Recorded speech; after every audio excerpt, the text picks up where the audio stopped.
guys, the camping is over. Okay. So today is our day to go. Papakita ko lang sa inyo.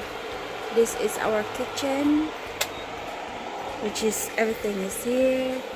This is the pinakasala, which is nandito lahat ng kalahati. Nandiyan yung mga damit namin. And then dito kami kumakain. Ayan, nandiyan yung arenola namin. Tapos peanut, ayan, dito kami, ayan. Tapos, dito kami natutulog. Ayan. Ayan, natutulog sa amin si Pepper at si Peanut. Maganda kasi mainit sila. So, ayan ang loob ng ating tent. Ayan. So, malaki ang tent namin. Ayan, guys. Ayan, kung nakikita nyo si David nakapatay.